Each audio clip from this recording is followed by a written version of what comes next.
Thanks for coming on Power Athlete Radio.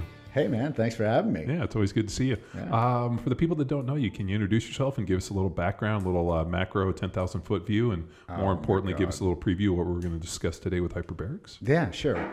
So my name's Joe Dituri. I did 28 years in the Navy. I decided that I wouldn't do that anymore and wanted to do something totally different. So when I quit that, I went back to school and got a PhD in biomedical engineering, and now I just do clinical research. But what we're going to talk about today is the stuff that's going on inside the human body when hyperbarics is in play. So how'd you get into hyperbarics? I mean, obviously as a Navy diver, yeah, exactly. But what was the carryover? I mean,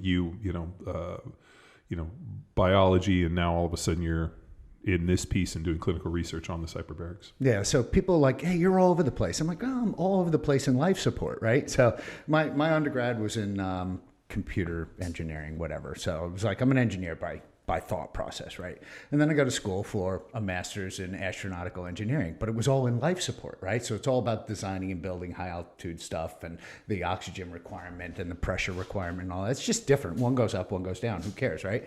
So, and then I got into, a PhD, and they were like, hey, what do you want to do it in? And I signed on with Dom DiAgostino first to be my doctor father at first. And then bad things happened at the university, and they were like, so you're not going to be able to have any more graduate students there, Dom. Did it have to do with his adult I don't career? know. I have no recollection of that back center. The bottom line was they were like, hey, look, you can't sign any more grad students on. So he farmed me off to somebody else. And then I wound up, that was good.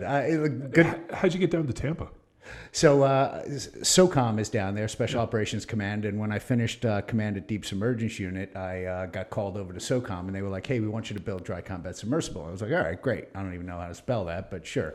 So they dragged me down there, and then they were like, hey, you're going to spend 4 years here or 3.5. So I said, great. My daughter's going to finish high school in one spot. This is my eldest.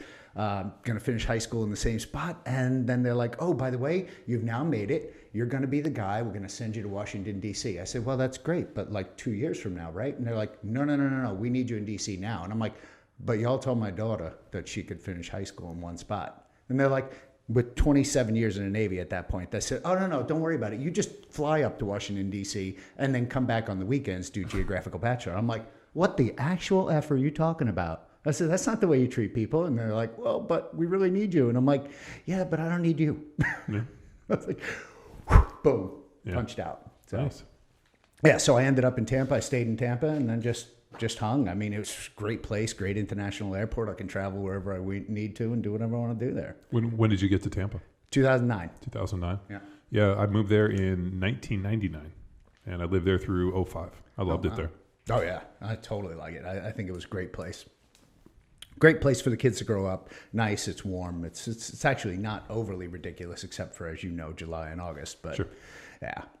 Good stuff. No, I always liked Tampa. Not only was it was, I don't even view Miami as part of Florida. It's more like just North Cuba. It's like a Latin country in its own. And then, when you go to Jacksonville and kind of that, like the redneck Riviera and all like the hillbilly stuff is up there. And Tampa was this interesting alcove where it had some culture, it had some Cuban stuff, but it wasn't too bad, and it was there's still some rednecks. Oh yeah, no, you can't go anywhere. Different kind of white trash in Florida. than we're used to here in Texas. You don't have to go very far to find a redneck either. It's like, that's not bad at all. No. It's like, it's a couple miles outside the city. But yeah, you're right. It's eclectic. It's all over the place. You got all that Cuban culture. You got a lot of Italian culture down there, which for me was great. I mean, I'm an Italian, so my old man was happy about it, happy about me moving here because he had the Sons of Italy that were right down in Ybor. And I'm like, really? He's like, oh, yeah, don't you know? I'm like, no, Dad, I have no clue. Yeah, none of your old world Italian clubs to belong to. Yeah, no. And plus, I walk in, and they're like, who the hell are you with the blonde hair and the blue eyes? You're not Italian. I'm like, oh, no, trust me. So you go down there and you're doing clinical research for the Navy. You pull the ripcord, and then what? So once I pulled the ripcord, I decided that I wanted to do something completely and utterly different, right? So here I am. I'm at SOCOM. I built dry combat submersible, or I started. Take a step back. What's a dry combat submersible? So it's an underwater vehicle, and an underwater vehicle that basically, if you have something that's shaped like a submarine-ish, but half of it is pressurized and the other half is not pressurized. So the cats that are in the front are driving and they are not pressurized at all. These are the sealed delivery vehicles. They are, but they're pressurized in the back, and you can open the door and the cats can just, like Kirk can get out and go swim and go bite the heads off snakes, whatever it is that they're going to do, you know, and then come back and then be dry for the entire transit back. Oh. Yeah, so they're a lot warmer, but there's a lot that goes with that, because you open the door on a submarine and water comes in. I mean, bad things happen, right? So you got to keep it pressurized. It's lots of life support system stuff, right? So here I am just designing life support system stuff. And I mean, so, you know, they say that the genesis of everything was on the back of a cocktail napkin, but no joke. We were sitting in a bar in Riviera Beach. It was me, 2 SEALs, and an engineer, a civilian engineer from SOCOM. And we're sitting there literally drawing this program of record out on the back of a napkin. And I wish to God I kept that, because then I came back and they were like, oh, yeah, by the way, here's $22 million. Go build it. And I was like, boss, I need more money. He's like, Commander, which part of go build dry combat submersible don't you get? And I'm like, yes, sir. And that was McCraven. He's like, go do it. And I'm like, yes, sir. Nice. So you started building this, and? So I started building that, and then they wanted me to go up to D.C. and be a program manager up in Washington, D.C. for the same type stuff, only for a bigger program up there. And I was like, okay, great. Yeah, that sounds great. I'll do that in 2 more years. And then, you know, turns out that they had other plans. They wanted me up there early. I said, you know what? I'm going to punch. And I had 27 plus years at that point, time to get out. So when I retired, I was like, okay, what do I want to do now? And of course, governmental contracting always comes into play. Everybody's like, oh, you know, you can sit in the same chair and do the same exact thing as you want to do right now for like 6 figures. And I'm like, oh, forget it. I don't want to do this anymore. You know? So I said, I want to do something totally different. So I didn't know what to do. So I got in touch with a friend of mine, an MD named Harry Whalen, and Harry was a Navy diver as well, a diving medical officer, and we start shooting the breeze, and he's like, hey, why don't you work with me and you can be my tester for some research that I'm doing? Okay, no problem. So we started doing the ketogenic diet testing as it relates to oxygen toxicity in divers. Now, we've been using the ketogenic diet for years and years and years to control epileptic seizures. Yep. So it's like, wow, this is pretty straightforward. It should probably control central nervous system oxygen toxicity seizures. So we start doing research, and then I go to publish a paper, and the Undersea Hyperbaric Medical Society is like looking at me like I got 10 heads, and they're like, you really shouldn't be publishing. You don't have any letters after your name. I'm like, well, like it's hard? And they're like, oh yeah, it's really hard to get a PhD or an MD. And I'm like, well, okay, here, hold my beer. I'll be right back. 5 years later, I come back and I got a PhD, and they're like, shit. Now we actually have to listen to him. I'm like, oh, well, you asked for it. Now I got it. So what did the clinical research say? I mean, did it support your theory? Oh, no. I mean, the stuff that once you start down this road, it just opens up the door to anything. But the bottom line with that, Dom D'Agostino tested rats. He went to 5 atmospheres, which is 132 feet of seawater on pure O2. No seizures in rats. So it's like, And we had been doing human testing, and the problem is the Committee for the Protection of Human Subjects says you can't go and do this without proving that first. So we only got to 1.6 PO2, which is all we were allowed to go to. So once you get to 1.6, you're like, that's all we can prove. And we're still collecting data on that 8 years later, because we don't have enough retroactive data to prove our case to move forward in human testing. So we're still at 1.6, which I suspect we're going to be at for a long time. And I mean, several thousand people is what they're looking for, you know. Wow. So would you say for the layman that a ketogenic diet is beneficial for reducing those seizures? Oh, yeah. Okay. We know that it works for sure for epileptic seizures. Now, if we consider the same mechanism of action, which we just simply don't know, we don't know what the mechanism of action for central nervous system oxygen toxicity seizures are, or epileptic seizures for that matter. It's not a specific thing that we can go, oh, if we just turn that off, that peptide, boom, that's it. No, it's not the way it works, you know, so... But yeah, it actually does work. I've been in situations at 2.0 and higher when I was on this series of dives that untested, you know, it's only an N of 1 and, you know, it's very small cell, but yeah, it works. I mean, the anecdotal evidence sure says it works. So what's the mechanism for that? Yeah, no, once again. I mean, but like what's the environment that would cause that? Oh, the high partial pressure of oxygen? Yeah. So that particular one, I was doing a dive on the HMHS Britannic, which is in 400 feet of seawater off the coast of Greece. Sister ship of the Titanic, incidentally, couldn't sink. And they said, well, why did this one sink if the Titanic sank? And you know why, because the bulkheads weren't high enough, right? You saw the movie with Leonardo DiCaprio. And so as the bulkheads were sealed over the top in the next models of ships, the Olympic and the Britannic, they sealed the bulkheads all the way up to the ceiling. Well, it turned out that this ship was running in a mine-infested waterway with the open doors between the fire room and the engine room. And as soon as she hit a mine, the whole water filled the fire room and the engine room of the entire ship, and she sank in minutes. Wow. Yeah. So. Did they teach you these failed crafts in school, or did you just have an interest and you found out why all these other watercraft failed? Oh, no, I took a morbid interest, morbid curiosity of like, hey, why do ships sink? That's kind of cool. Because I was a diver and salvage guy, so we did all that kind of salvage work. Dude, I remember, I went through all the PADI certifications and all that, and I dove, for years. I mean, since I was like 15 years old, so 30 plus years. And I remember the first time I saw the Navy tables. Yeah. My head exploded. So like I was... So like when they write like the tables basically on like, how long you have to dive and where you have to stay. And like, there's all these, how deep you can go, how long you can stay under at certain. For SEALs or just straight up? For recreational divers. Yeah. Okay. And they always talk about the bends and, if you don't do this, you're going to get bent. Bends is my biggest fear in life. That's why I'll never scuba dive. So, and then I see the Navy tables and I realize like, even if you were to be like, mess it up to the point of like, 7 times, it doesn't equate to what the Navy tables were even close. Like I realized like, oh shit, like it just blew my mind. So a little bit of padding in there. Yeah. There's a ton of padding that they gave. Like, hey, you can only go to 100 and you could stay down there for 8 minutes. And these dudes are like, I'm at 400 for an hour, kind of a thing where you're like, what? Wait a minute. Yeah. So the Navy dive tables are predicated upon an 18 to 24-year-old male in superior physical condition. So, I mean, you guys are in great shape, but I don't even think you're 18 to 24, are you?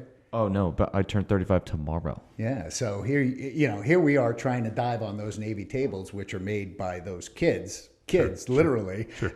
And they're in great shape. And it's like, well, why do we beat the Navy divers? Why do we work those Navy divers out so hard? And it turns out it's nitric oxide synthate, which is a smooth muscle mediator. So that's brought on by high intensity cardiovascular work, which is why we beat these kids up. But we never even knew why. We just worked them out really hard. Yeah, because that's what you do. You beat the shit out of them. Because they beat the last guys up, because they beat me up, because it was like, oh, okay, yeah, great. So there's a direct correlation between your physical capacity, aerobic and anaerobic capacity, and your ability to stay underwater for extended periods of time. Yeah. So with respect to this, it has to do a lot with the bubbles, with decompression sickness. So yeah, it actually has a lot to do with that. It's really interesting and neat, to be honest with you. The more I learn about it, the more I'm like, that makes total sense. That's why we did things that way. We never knew, but well, I'm glad that somebody was smart on the front side. Well, they just did. I don't know that they did know, but we started working people out, and then we found this correlation to this smooth muscle mediator, and we said, yeah, okay, that makes perfect sense. Yeah, confabulation. Well, I mean, and the distinction between striated muscle and smooth muscle. Yeah, is a big one. I mean, when we go and lift weights, we're talking about striated muscle. Smooth muscle would be like our eyeballs, and like organs and stuff like that. Yeah. Those inside your veins and arteries to vasoconstrict and vasodilate. I mean, the inside of the endothelium lining, that's all smooth muscle. And if you can get that to vasoconstrict, vasodilate, and even in this case, if you form nitric oxide synthate on the inside of that endothelium lining, it prevents the bubbles from coalescing on the inside of the endothelium lining. And like, we think we know what causes DCS, and we really don't. So people tell you, it's all about the bubbles. Well, kind of, sort of, maybe not really. But the more you ask like a researcher about it that knows decompression sickness, they go, I'm really not sure what causes decompression sickness. I think it has something to do with bubbles. So, well, you brought up an interesting point about developing elasticity within the walls of the veins and the arteries. Yeah. Which is the same byproduct that Dr. Sato from Katsu, who invented the blood flow restriction training, that he observed that all of a sudden, when they started using blood flow restriction training, they noticed that there was greater plasticity within the walls of the arteries and the veins, and that people that had, arteriosclerosis, I know I messed that word up,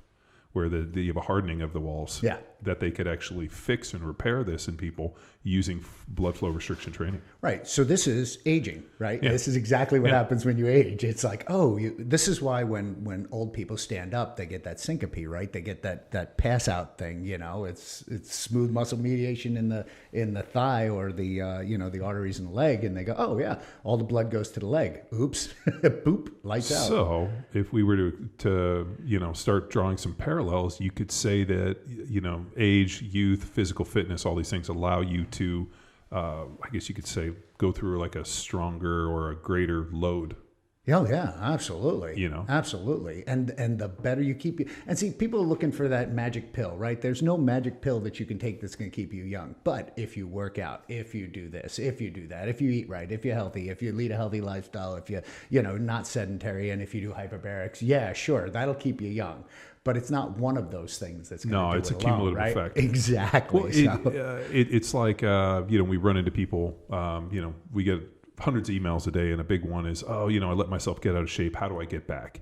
And, especially on the diet and nutrition thing, my comment to them is it's never just one food. Yeah. If you were like, hey, it's just that fucking pizza I ate, but everything else was clean, you're usually going to be okay. It's a cumulative effect of a lot of different things. It's sedentary lifestyle, not monitoring your calories, not working out. It's all of these factors.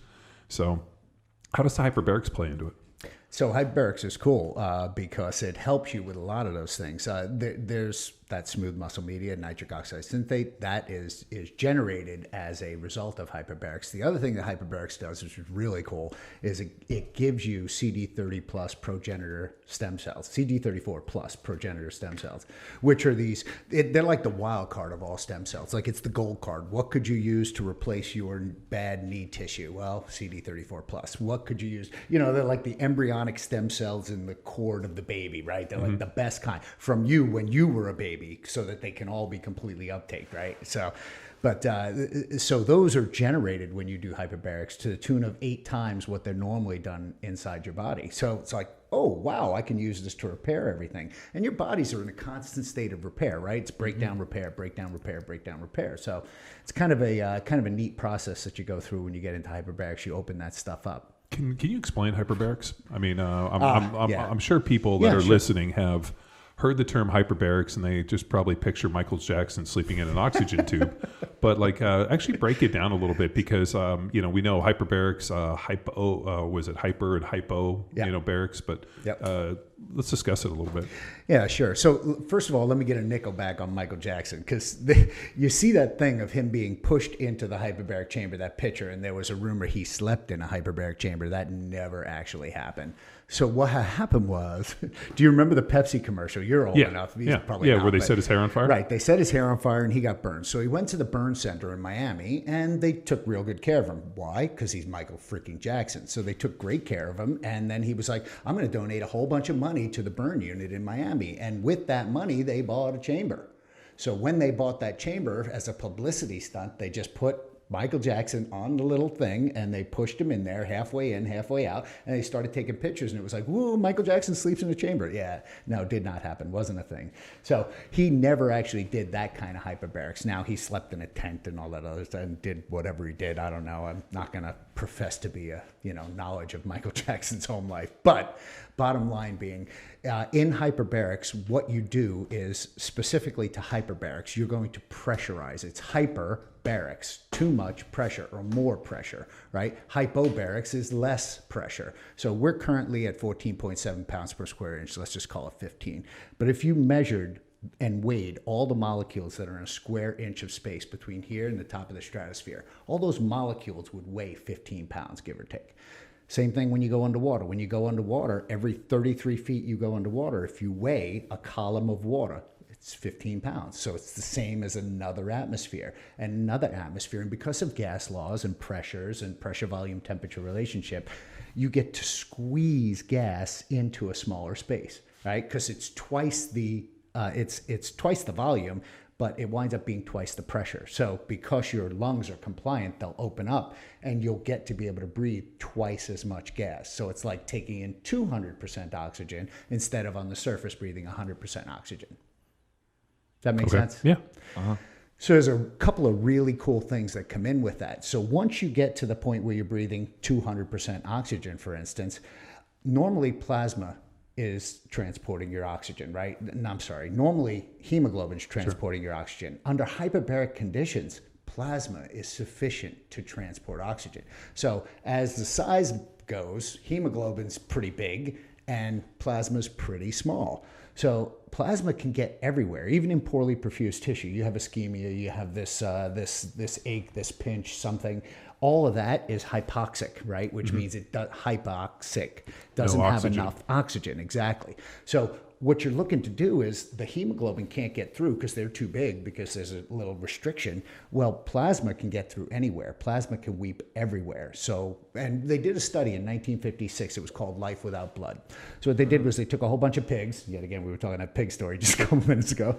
They took a whole bunch of pigs. They took them down to 3 atmospheres, which is effectively 66 feet of seawater, 3 atmospheres absolute. They pressurized them with 100% oxygen, and then they exsanguinated them. They pulled all the red blood cells out of them, replaced it with nothing but like plasma, if you will. And then pigs lived. And we used to do open heart surgery in the 50s and 60s at 3 atmospheres. Why? Because you didn't need that load in the hemoglobin. You didn't have to load up the oxygen with, the hemoglobin didn't have to load up oxygen. The plasma can transport sufficient amount of oxygen to support cellular respiration. Oh, crazy. That's mind-blowing. Well, I think you're on the same place I am, which is like, what's the evolutionary implications of this? Like, how did this become like this isn't just something we found, like there has to be some form of evolutionary implication for why we have this ability. Right. Did you ever think about that? Yeah, so hyperbaric oxygen therapy has been around for years and years. And when I say years and years, I want to say it's 1664.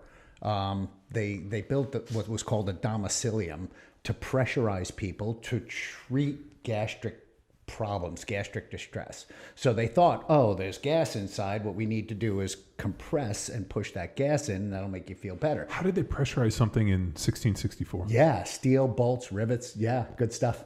I mean, you could just imagine, right? Somebody hand pounded this. They created something called a domicilium. Yep. How did they, I understand that they had the fabrication ability, like they had the fabrication ability to build the chamber, but how did they pressurize the chamber? Like Pressurized air. I know, but forcing it in, how? Was a dude blowing in it, or did they build a pump? So when we did diving back then, we would do a compressor that would just be hand cranked. So I imagine it was hand cranked. To be honest with you, I wouldn't know. I think it was Henshaw was his name, right? British physician. Just this particular website I clicked on just says British physician. Yeah. Wow. Yeah. So, but we've been doing stuff like that, and I mean, so like in '39 they treated leprosy. Started figuring this out in the 1600s, and we still don't know the mechanism for it today. Oh, God, no. No. That's because nobody pays for this kind of research. It's not sexy anymore. Fuck, I think it's sexy as hell. Well, you and I think it's sexy, but here's the problem. Who pays for all the research in the United States? It's insurance and insurance, health. Yeah, drug companies, big pharma. Yeah, I mean, they can't make any money off oxygen, man. There's no money to be made for them. So why would they support any research on it? They're not going to care if we find the cure for cancer in hyperbarics. And not that it does, but they're not going to care. They don't want that. They want you to be on the pill, on the drug, on the thing. Right? Yeah, it's pharmacology is what our normal modern medicine is. Yep. So okay, so John, they discovered this type of treatment before the discovery of oxygen. Yeah. So like true story. All sorts of questions that nobody knows. Oh God, this is where my head just pops off. Okay, so obviously they have the chambers. You're putting somebody in.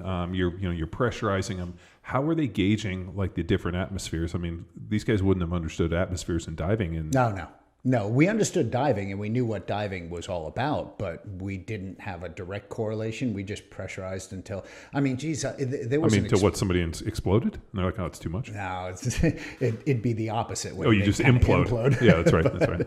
But I think they actually in the early 15 or 1400s. One of these guys, I think it's Paul Burt or Lorraine Smith. I can't remember which Paul one. Burt's is the 1800s. Right, 1800s? Okay. So he pressurized a snake, and what he saw was, as he's looking at him through the glass, because the snake was in a glass, and they pressurized that jar, and then as they brought him back up, he visualized in the snake's eyeball a gas bubble.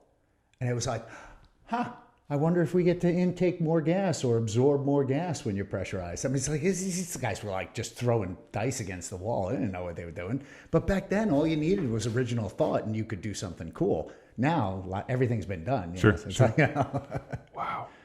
Okay, so when you set up the hyperbarics, I mean, obviously it's a chamber. Yep. When you were, I mean, I guess your familiarity with chambers in terms of having people decompress after long dives. Yep.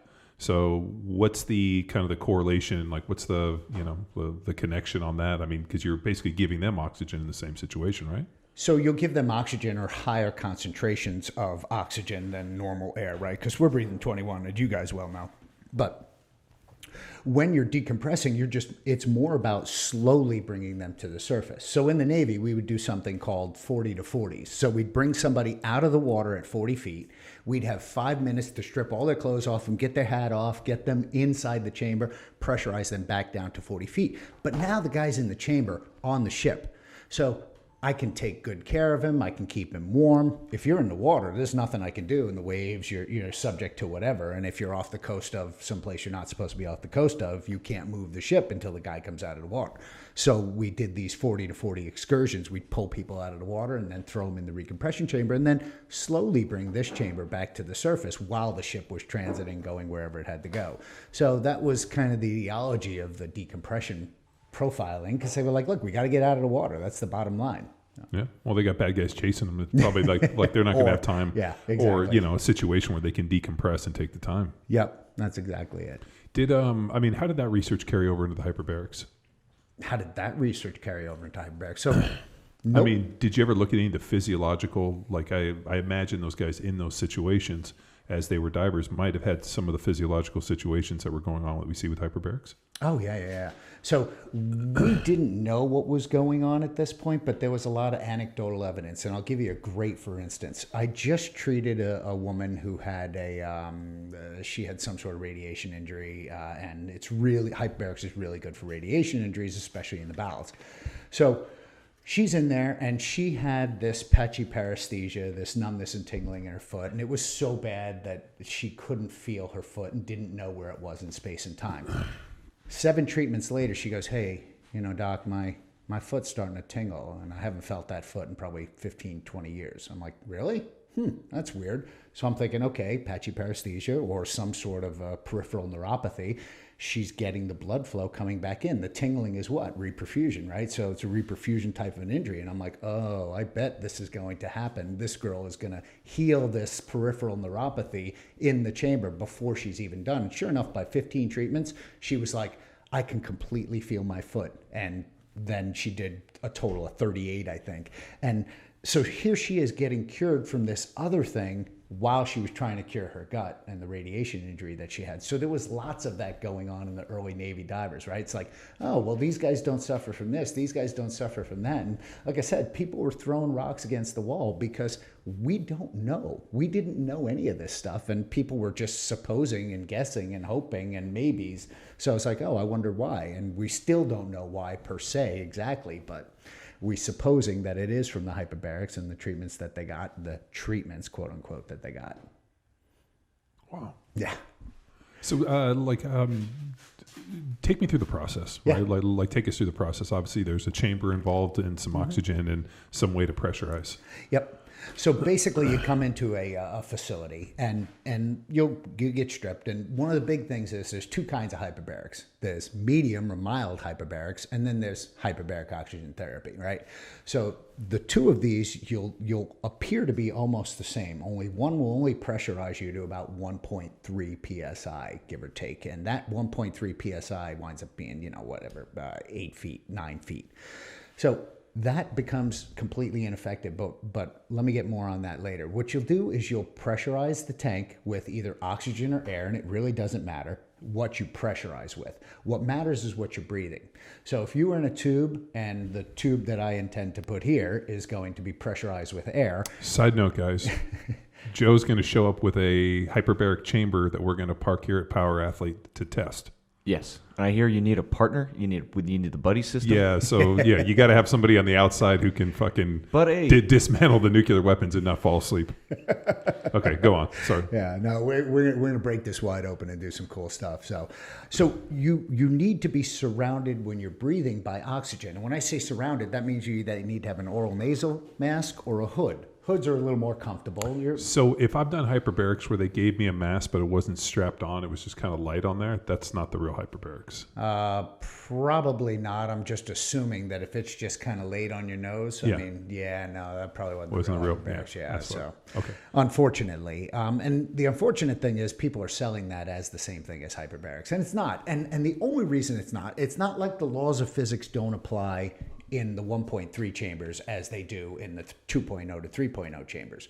But there's just no body of evidence. And that's how we do things, right? Like we're a scientific race, if you will. So we wind up running down this road going, okay, we think that this might work. So we do a whole bunch of studies on it. We say, oh, okay, if you do these treatments at 2.0 and you do 20 of them, this is how many extra stem cells you can expect to get. Now, if you do treatments at 1.3, are you going to get extra stem cells? I don't know, maybe, but we don't have any studies on that. But what you can't do is say that you're going to get as many as you get at 2.0 because that's just lying. And you can't say that if you're treated at 3.0, it's the same as being treated at 2.0. So, you got to follow rules, and that's kind of what we do. It's like I said, not saying that the laws of physics don't apply in those chambers, but sometimes you just follow the science for real. Well, I mean, how did you guys figure out like the depth at which you do it? So it's freaking hilarious that you guys that you're on that topic. The answer is it is by guess and by golly. And everybody looks at me like I have 10 heads when I say that. I fucking believe it. Most medicine is just conjecture. Like I think let's just start here. It's kind of like when I was going through all the research for Wade's Army on the cancer research with with chemotherapy. Yeah. I asked, how do you figure out how much chemo? And they're like, well, we did a test and this is what we saw knocked it out. And I'm like, but what was that person? Have you guys ever figured out like the minimal effective dose? Right. Like, no, we don't have time for that. So what they do is they blast them with such a high dose that it kills everything. Right. Even the healthy cells, and then destroys the immune system where the person just dies of just somebody coughs on them. Right. And my whole thing, and they're using that for kids without adjusting the dosages that were designed for adults. Yeah, or for adults, which is even over the top. Oh. And they never said, hey, you know what? Like, why don't we try this dose and see if it's effective? Why don't we try this dose? And they like not try trading up. They just fucking carpet bomb the entire kid. Yep. And then the problem is their immune system's so weak that if it comes back, they're gone. Oh, yeah. Yeah. So interestingly enough, you mentioned chemotherapy. There's chemotherapeutic synergy that goes with this. That is to say, now I'm just going to use a visual reference because I don't know much about chemo. I just read John Feldmeier's work, which is epic, right? So what it says is, look, dude, I love what a nerd you are. I love, dude, and not only are you a cool motherfucker, but he's like such a nerd. You're like, oh god, it's Riddle's chemo. It's so amazing. It's good. I love it. So you normally take a dose of chemo this big, right? So it's like however many inches, whatever. That's your dose of chemo to kill everything in your body. If you get this much chemo, 1.5 inches, and you do hyperbarics, you have the same exact effect. Wow. Let me let that sink in for just a second. Why are we like less of a thing that kills everything and the same effect seems to be great? Why are we not doing that? Because it doesn't benefit the drug companies. Because you know what, like, and you see my problem. So, part of our deal with Wade's Army, we're all about helping the families, but we've gone into this idea of like, hey, we're going to fund some clinical research. To fund some of the clinical research, I have to read all these proposals, and I got really ticked on one of them because what they were trying to do, one of the drug companies were sponsoring it. They were basically all their trials had proven that all the drugs that they were using weren't working. So this trial was them combining them. Oh. Yeah, that makes perfect sense. And then they are trying to get people into this trial, and they're giving these people this false hope. And I'm like, so you have two drugs that have already been proven over and over again. This is your last, last hurrah to try to get some money out of this thing. And the kids they're used for the clinical trials, that was their last ditch effort. Yeah. Everything else, so then you subscribe or apply, and they're selling that false hope for you to enter. And it's and I'm reading it, and I'm like, the cancer thing is so ugly. I mean, it's like, No, it absolutely is. So interesting that you got on the whole thing of how do we design tables and how do we know how deep and how do we know how long? So great story, great epic clinical researcher in Texas, which is where a lot of this stuff was done on the military base because that was the original funding back in the day. There was a colonel that was doing the research, and he shall remain unnamed at this point, but you can Google him if you want, you'll find it. And he had a general who was one of his guys that's getting treated, right? So the general is a general, right? You have a lot of stars on your shoulder and you're just a colonel. When I say just a colonel, it's a pretty high rank, but still not higher than a general. He said, all right, general, so here's what's going to happen. You're going to come and you're going to get in the chamber. You're going to take everything off. You're going to have to stay in that chamber for an hour and a half. It's going to take you 10 minutes to descend. It's going to take you 6 minutes to ascend. So you're going to be in the chamber a total of whatever, like almost 2 hours. And that's the protocol, and you'll do that 7 days a week. Every day you'll do that, and and this is the way it's going to go. And he goes, no, Colonel, you don't understand. This is the way it's going to go. The bus rotates every hour and a half. So I am going to be out of the chamber within an hour and a half. Do you understand me, Colonel? The Colonel went, yes, sir. And he goes, oh, and by the way, I'm only doing this 5 days a week. So I'll do it Monday through Friday, but I'm not doing it on Saturday and Sunday. And that's that. Do you understand me, Colonel? And that's the way the friggin' table was written, because that's the way the research was done. The research was done predicated upon that. They had successful outcomes. It was validated. Everybody said, oh, yeah, if you do it that way, it will work. And it did. But that was based on a bus schedule in Texas at an Air Force base. Is there an effective load on this stuff? Yeah, well, so... is there a cumulative load, kind of? The answer is we don't know. So there's a bunch of ways that we can dose oxygen, and we can understand how oxygen is dosed. It's called oxygen toxicity units, sure, or unit pulmonary toxic dose. But we generally use that to kind of start to calculate the toxic behavior of oxygen, which there is no good without some sort of bad, right? You're going to get something bad out of the end of it on the back end, but you can avoid it pretty easily. But so we calculate the unit pulmonary toxic dose, but that's about it as far as dosing goes, because you could breathe 100% oxygen here on the surface and get 800 oxygen tolerance units, which is the same as going in a hyperbaric chamber for a couple hours at 2.0, right? So you can get them. Now, does that mean that this equals that? Shit, I don't know. Nobody knows. Okay. I'm sorry that most of my answers are going to be and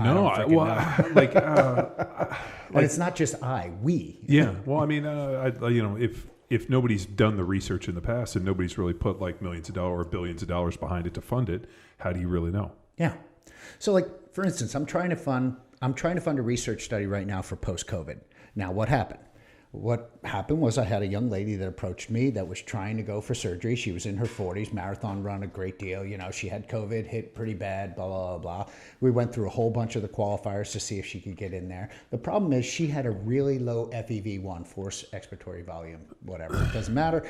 It was in the 60s. So the anesthesiologist is like, look, I cannot put you under anesthesia for you to go in for the procedure that you need.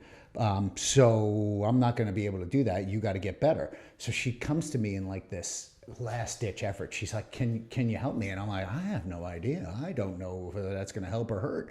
So she's like, well, I'm willing to try. And I'm like, okay, I'm willing to do a study on it. So we did the FEV1 before she went in and the FEV after she got out. And this girl came to me when I say meek and like, I could barely breathe.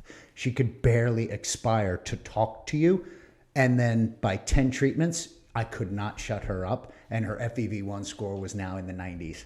So it was ridiculous. So we're like, hey, we want to get some funding for this. Hey, we want to get some good funding for, nobody's funding. Nobody wants to see this stuff work. So it's like, I don't know how the hell to do it other than just by guess and by Is it because they don't understand it, but they understand what they are applying, so they just lean on that? Well, I mean, like I was trying to think, like, where's the money? I mean, like if whenever Cui you look bono. at that, well, I mean, that's the who benefits. But when you think about like where's the money involved? Obviously the chambers are really like the big deal, but that's kind of a one-time purchase. Yep. So, I mean, what is it? The liquid oxygen that you would need? No, I mean, that's almost cheap. nothing. I think I paid. I mean, I get that at the welding shop for nothing. Yeah, no, I think I paid $900 to have somebody deliver, 10,000 cubic feet of liquid oxygen. So I wouldn't even blink an eye at that. But it's, the chambers are about 80 grand a piece. And then, so you got 2 of them, and then you're using the liquid oxygen up, whatever. It's mostly the piping and the install. I set up that center, and I'm about 250 into it. So I have my own center in Tampa, and it's like, whatever. But I'm trying to help people. So when I designed this, I was like, okay, I'm not motivated by money. Thank God I'm not motivated by money anymore. And I'm like, okay, I want to do some good. So I'm trying to treat with Kirk, PTSD, TBIs. We're in clinical demonstration projects with the VA center that's local to Tampa. And we're trying to help kids. So I'm like, look, if you had a TBI or PTSD and you're a military kid, you just come in and you'll get treated. And they're like, well, what insurance won't pay for it? And I'm like, I don't care. Come in and you'll get treated. And they're like, oh, that's really nice. But then, of course, these guys don't want to come. No, they don't want to go. Because nobody wants to admit, well, I'm hurt, I'm broken. No, the problem is nobody values free stuff. No, yeah. I mean, that's the one thing that's really blowing my mind is like, if it's free, people are like, don't want it. So now if they could steal it and it has value, then they'll get in there. But it's an interesting thing. If it's free, it obviously doesn't have any value. Yeah, that's pretty sad. Yeah, well, I mean, it's true. I mean, it's a weird observation that, So really savvy business guy, what do I do? I just really want to help. So tell me what the hell I'm supposed to do. Man, so the Hyperbaric place that I went in Newport Beach is basically selling life extension. Mm-hmm. So what they're doing is they've convinced a lot of rich people that they can do a combination of exosome stem cells, and then they can use the hyperbarics as accelerators. Mm-hmm. The problem is that I don't think that they're really doing the hyperbarics based off of our conversation right now. Yeah, because I remember us discussing hyperbarics when we met, years ago back at that weird house that conference, thing, that conference with the stuff and the people in the thing. Yeah. But as I remember you talking about like a hood and a breathing apparatus, and then when I went to go do it, I laid down. They gave me this little mask that was like pushing out a little oxygen, and I laid in it, and I thought, man, this isn't at all like Joe talked about. But what the fuck do I know? Yeah. No, and it's sad because you have these people that are selling that hope. And I'm not saying that it's not going to work, but I'm saying that that's not what the current study is. Like the Israelis just did a great study, came out last year, and it was on hyperbarics and anti-aging. And we were talking about that yesterday. Yeah, with the telomeres. The telomeres, right? So it extends the length of the telomeres, and it's like, holy mackerel, this actually works. For you guys that don't know what a telomere is and don't listen to Ben Green's podcast, or Ben Greenfield's podcast. Ben Greenfield. Yeah. Telomeres is I'll let you explain it. You do a better job. I'm going to butcher this. Well, so on the end of the DNA, that helixical type of a coil thing, you have these little feet that protect the DNA itself. So every time you replicate DNA, and that's what DNA does, is it replicates, you can only get like 60 or so replications. I don't know, 60, 70, whatever it is. And each time that little end on the shoelace, that little plastic end, right, that little tip, each one, it kind of cuts off a little bit more, each time you replicate it. So when you're in hyperbarics, what it does is it lengthens those telomeres. And I mean, to a measurable amount. Now, you asked me how much it was, and I said, shoot, I don't know. So I went and looked it up. We did. Nice. Because I'm goofy like that. Yeah, I like it. I wonder how much. So it's like a third more in a period of 20, 40, 60 days. In a period of 60 days, which is 3 months of hyperbarics. So wow. A third increase. And I was like, that's substantial. So when they measure that, and I know there's a bunch of stuff you can send your blood away, and they'll give you your biological age, where they'll measure your telomeres, which seems like total bullshit to me, because that would have to involve some form of standardization, and I guarantee they don't have enough standardization to be like, okay, this is from these 10,000 subjects, this is the telomere length of a 20-year-old, a 30-year-old, 40-year-old, 50-year-old. Right. And based upon all of this, we know what the standard deviation and the aggregate of it is. Yeah, when you get 8 billion samples, then we can come talk about averages and stuff like that. When you got 10s, 20s, 100,000s, I'm like, you got nothing. Well, yeah, and so you send it away, and they're like, oh, you're the biological age of a 40-year-old, and you're, And you're like, yeah. Yeah, unless you're 20, and then you're like, oh, fuck.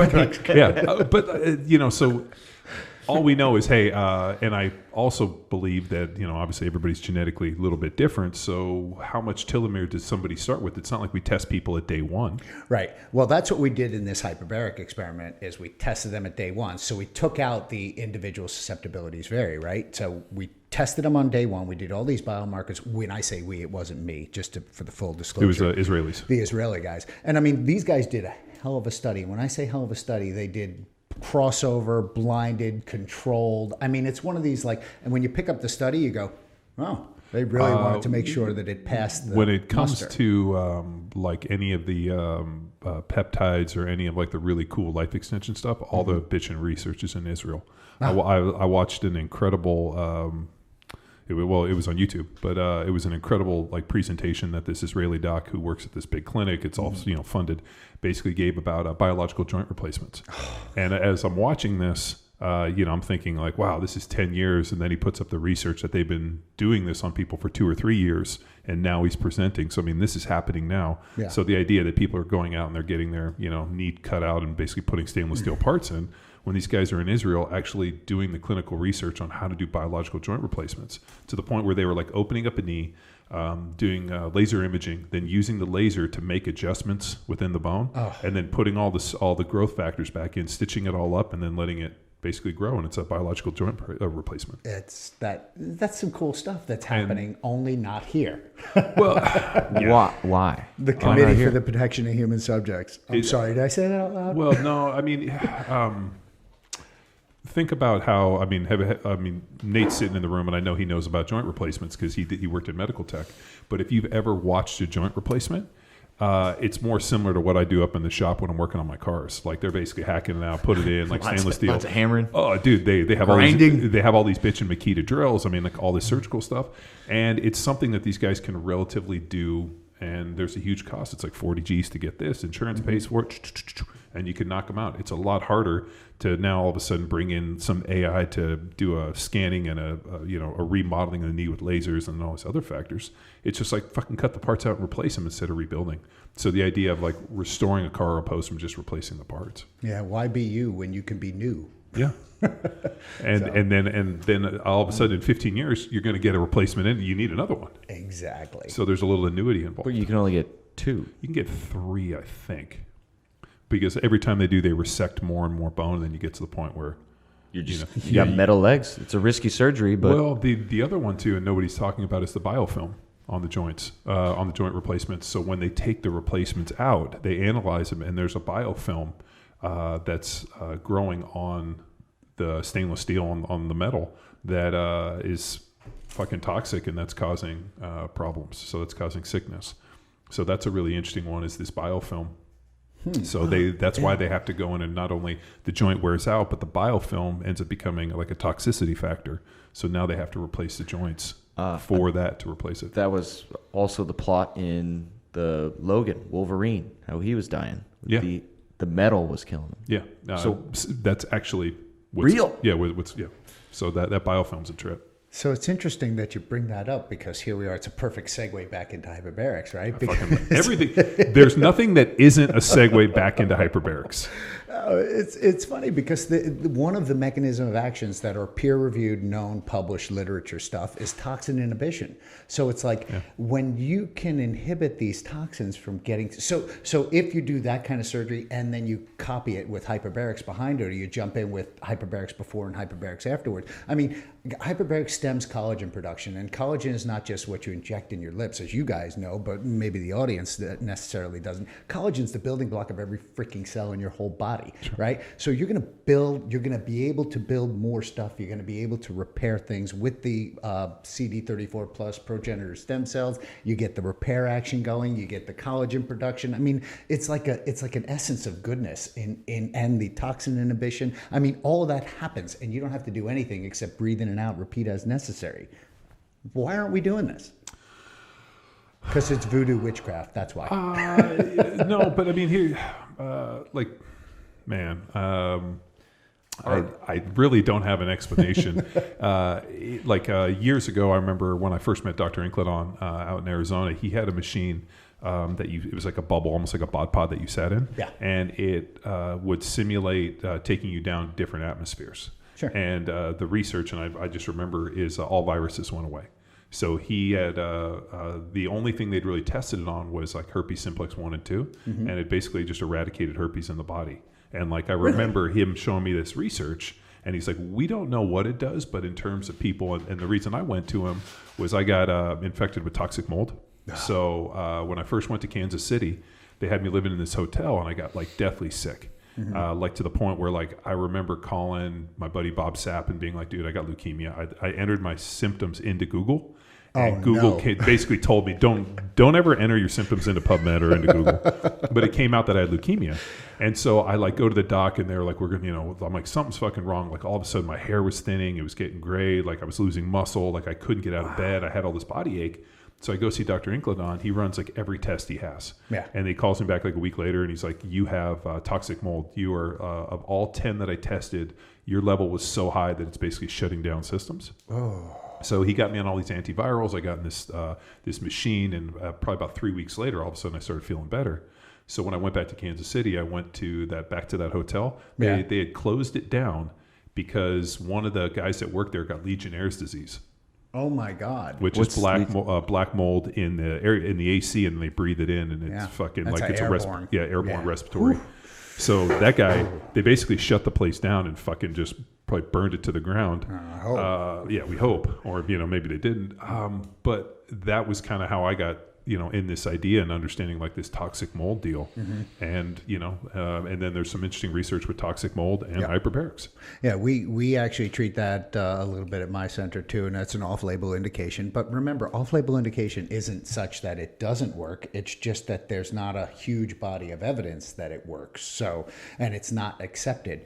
Now, I'll give you a little segue into this. As you know, this is all about the money, right? Sure. So we approved, the Undersea Hyperbaric Medical Society approved a condition called sensorineural neural hearing loss. So that happens. It's approved like 4 years ago at this point. It's one of the newest approved symptom that we have.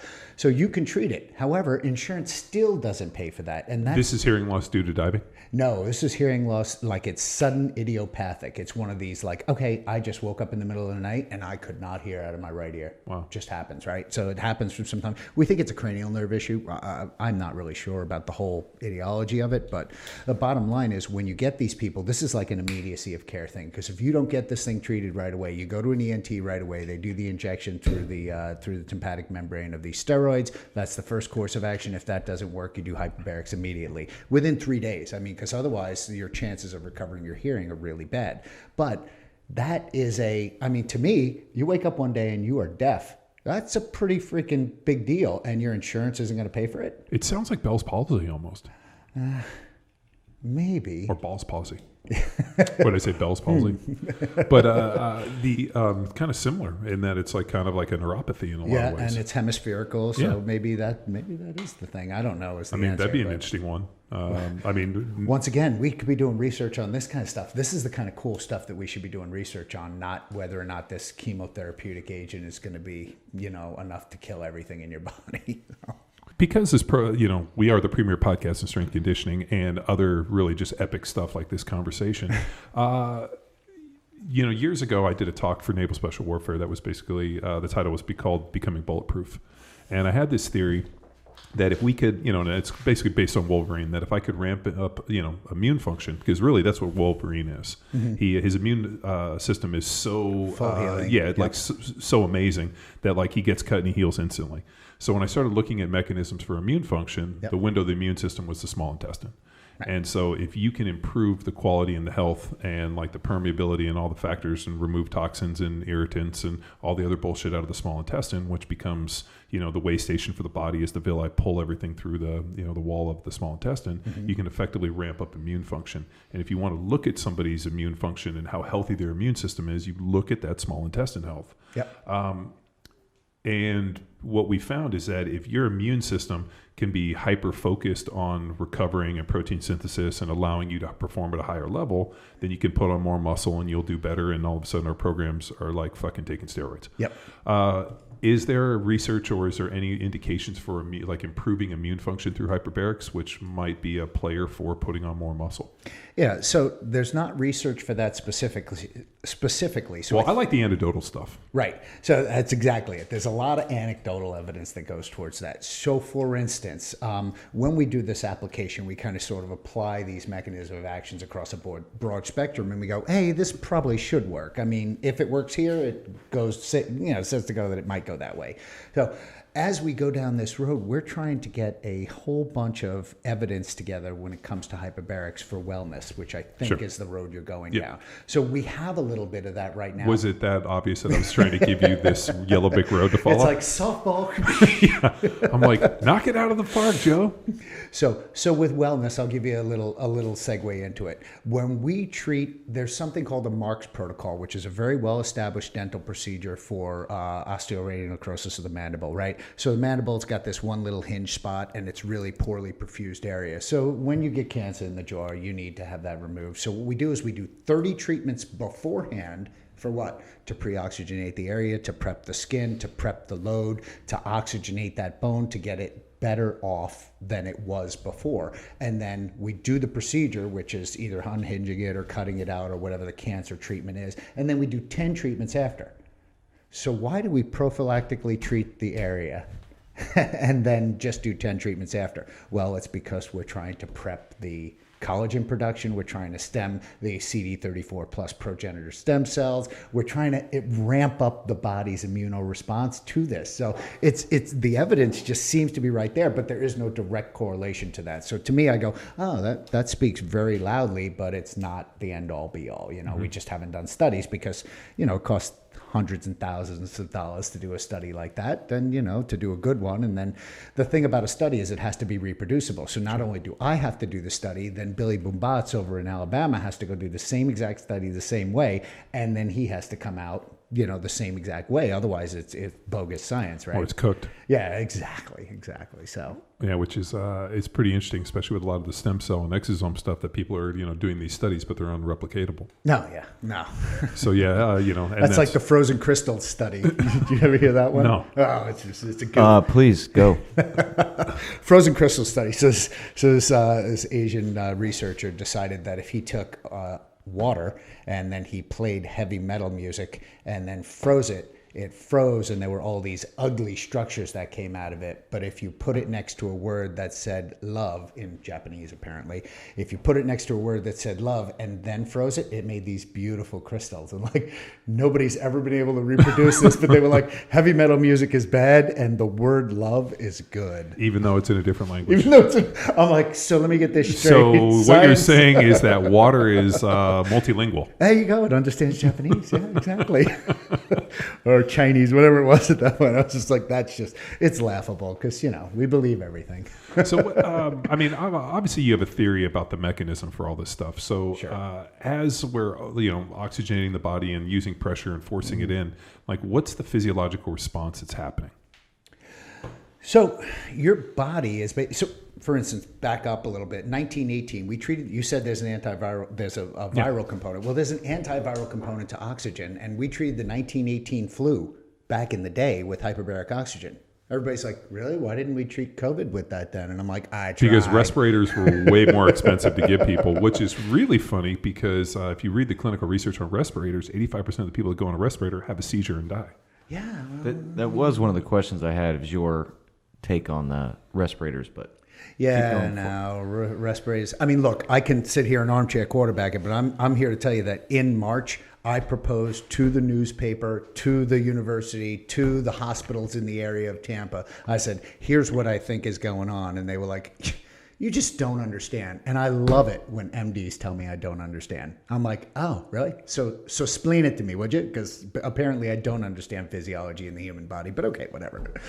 So I tried to push hyperbarics as a way to reduce the need for getting people into the respirators. But that nobody wanted to hear it at that point. Well, usually, at least in my personal experience, the reason I like dealing with PhDs that are doing research because they're actually current. The problem that I do is I run in with MDs is this is what I was taught in the book, and then that stopped at this point. And then I go to some pharmacological weekend continuing education units where we play golf and we get talked about like the best and the new drug to get pushed. Right. So I mean, at least a research scientist, a person that's in the field, is actually doing the study and is current on this stuff. So I will let you know something that when I figured it out, found it out, it freaking blew my mind. There is a 14-year farm-to-table gap when it comes to science. And that means there's a 14-year timeline before I do some kick-butt research and it gets published in a peer-reviewed journal to when an MD goes, hey, we should start using that. 14-year wait. Can somebody explain that to me? Yeah, well, that's why we don't mess with that shit. Oh, yeah. No, well, I mean, that's what's fascinating. So, all right, let's get back to the mechanism. So, is it oxygen saturation within like the body, within the tissue? I mean, how does this effectively work? I mean, you talked about the antiviral with it. Yeah, so there's a lot that's going on that we just truly don't know. And even maybe that I don't know. I mean, because there's a lot of cellular biology that's going on. But I know that a lot of the problems that we had, especially in response to COVID, for instance, was your immune response, right? So if we could dampen our own immune response, we would have done a lot better with COVID because your body just ramps up this thing called reactive oxygen species, reactive nitrogen species, and your body just kind of gets a little bit out of control. And that systemic inflammatory response, maybe you guys heard of it as cytokine storm or something like that, they're calling it nowadays. That's exactly what was happening in COVID, was everybody was getting these big, huge inflammatory responses, and that just had second and third order consequences, which drove them into multi-system organ failure, you know? So if you're in the process where you can prevent this stuff from happening, slow or repress the immune system, which is something leukocyte oxidative killing is one of the things that we have in hyperbaric oxygen that it does. And you go, if you could kind of dampen that immune response, you could be a little better off. So that's one of the possible mechanisms of actions. I know that works. Hyperbaric oxygen does have that as one of the mechanisms of action. So I'm loosely applying. I think people always think about like in reverse on the immune system. Like the stronger your immune system is, the least it notices shit. So like if and I'm sure this has happened to me. This is kids, by the way. Yeah, this is kids. It goes, oh yeah, that's it. Walk it off. Well, like age is by far your best indicator for immune function. Like the younger you are, the stronger your immune system is. Yep. And the funny part, or actually the more fucking tragic part, is we shut schools down. Where I'm like, schools are by far their best petri dish for them to go and trade coronaviruses and all this other nasty shit. And then those kids become super highways of like the most powerful, like immune function on the planet. Not super spreaders, but the exact opposite. Exact opposite. And I only know this because I'll just give you a little anecdote. A couple of years ago, I remember working out in the gym. As I was walking down from the building, all of a sudden I got like this terrible hip ache. And like my hips started aching, and I always remember Louis Simmons being like, "Oh, you'll know you need to get your hips replaced when the pain is so bad that you can't walk." And as I was walking, I'm like, "Oh fuck, I'm gonna need a double hip replacement," you know. So I walked into the house, and my wife's like, I just walked right in and laid on the couch, and she's like, "You okay?" And I'm like, "I don't know what the fuck's going on." And she's like, "Are you gonna die?" I'm like, "Not today," but I was like, "Let me just lay here." I laid on the couch for 2 days. And like I had like so much backache and hip, and I had all this like muscle pain. And the end of 2 days, all of a sudden it went away. I got up, and then I get an email from the kids' school that there had been something going around called Fifth's disease, which is some disease that like these kids are getting, and it looks like some bumps on the kid's skin. And so as I'm laying there, I'm like, that's a weird one. So I Google it, and I'm like, Fifth disease in adults, severe joint ache, and all of my fucking symptoms. Dude, and Google, right? Dr. Google. So the kids who had zero bumps, and I think I was like, "Hey, did the kids have any bumps?" She's like, "Jamie has a few on her arm, and but she's fine." I'm like, so she got bumps, and this fucking laid me out for 2 days with joint ache to where I thought I was going to have to get my hips replaced. And that's when I realized, I'm like, first of all, these kids are like super factories for this stuff. Oh, yeah. Things that don't even bother them will knock me out for 2 days. Yep. And let's close schools down. I'm like, okay, now if you tell me we close schools to save teachers, I'm okay with that. Yeah. But kids, it doesn't affect them. Yeah, no, not as much. But, my old man used to say, it sucks getting old, but it beats the alternative. So, yeah, I know it does. It sucks. But, Yeah. I'd have taken better care of myself if I thought I was going to live this long. Dude, it's one of my favorite lines. If I'd known I was going to live this long, I would have definitely taken better care of myself. My knees, my back, and you see me hobbling around the gym in the morning. I'm like, ow. Don't do that. Hey, well, belt squat. You're moving Dude, well. It did. I mean, that's why we have so many different implements in the gym, because there's always a way to do something. Yeah. And as long as you're doing something, you're better than doing nothing. Yeah. By the way, the implements is short for implements of destruction, just in case you didn't know. Yeah. I'm hobbling today, but it's good. It's a good hobble. It's good. Better than the other hobble that I had when I first came in. So what do you think would, what would have to happen to get hyperbarics into a situation where it becomes like part of the common conversation, where now it's like, hey, you're going to go do this, but before, hey, you're going to need this surgery, but beforehand we're going to do hyperbarics. Like, what's going to get that onto the public scale? So we are working with, for instance, surgeons right now. I got a couple of surgeons that are in the referral process to us that see 40% faster healing and a 30% reduction in infection. So if you do hyperbarics with me prior to, you pre-oxygenate the skin and then you cut into the skin. It has all those extra collagen production that's there, the extra stem cells that are there, the extra boost on the immune system, the antitoxins, so forth. All of that is in play as you're doing it, and then you do the surgery and then you follow up more. 30% reduction. That, to me, if I was a numbers guy and I was drawing infections, I'd go, shit, if I can reduce the prospect of infection on the backside of it, I would do it from an insurance perspective. So I think that money drives the world. So I think if we were going to make things mainstream, it would be that somebody makes that money case to the insurance agencies. And what I'm trying to do right now is knock on the HMO's door and go, guess what? I think I can help your people, and for less price, and drive down the fees that they're going to have long term. But the problem is you need 10,000 studies and 1 million people go through your thing before somebody will go, maybe we should try that. Are there other centers that are as technologically probably proficient as yours? No, I don't know. I'm sure there are. We just set up this center, and I just do it to feed my habit, right? So my habit is research, right? I'm like, hey, what are you addicted to? Yeah, research. Just give it straight to me, and I'll be able to do it. But all this does is funnel money in for my research stuff. But a normal center, you could start a center. You can get certified. You could just have your own center, and you could be the guy. Well, now, how much do you know? Depends on you, man. You seem to know a lot. But there's a center here in Austin, and I went and checked it out. Parsi was talking to me about, here's the time, the atmospheres, and kind of went through your protocol. Yep. And so as I reached out, and so I just did some ancillary research on some places in the area. And as I was kind of looking at like the difference in the machines and the protocols, I'm like, man, there's no standardization in this. Yeah. How do I know that they can replicate Joe's protocol? Exactly. So, I used to date that girl that was here in Austin, Texas, and she was going to Hyperbarics, and she's like, oh yeah, I take my computer in there all the time, and I just go in my street clothes, and I'm like, oh, you're killing me, because bad things are going to happen in there, and so there's a couple of places that it's just not going to work to bring a computer in or a phone. Why? So what happened? Yeah. Well, so if you look at these phones that we're carrying around, there's so much energy density in that phone that when we took it out and shot it, because we had guys carrying their cell phones into fights, into firefights, and we're like, look, don't carry your cell phone into a firefight. They're like, why? I'm like, because if that pierces and that battery carries away, you're going to burn your skin with an arc that's hot enough to weld, for crying out loud. So there's a lot of energy density in there, and it's not made to be pressurized. It's not a lot of pressure, but another 15 pounds per square inch or another 30 pounds per square inch, depending on what table you're on. Oh my God, these things have detonated and squeezed. Why do you think they tell you if you drop your phone on the airplane under the seat, don't move your seat to go look for it because you might break it? Well, that's because if you break that thing wide open on an airplane, you have an uninterruptible cascade of energy that's just going to freaking blow up. Oh, yeah. And mix that with oxygen. Yeah, there was a line of phones, Samsung, a while back that were blowing up, burning in flight. Huh? Mm-hmm.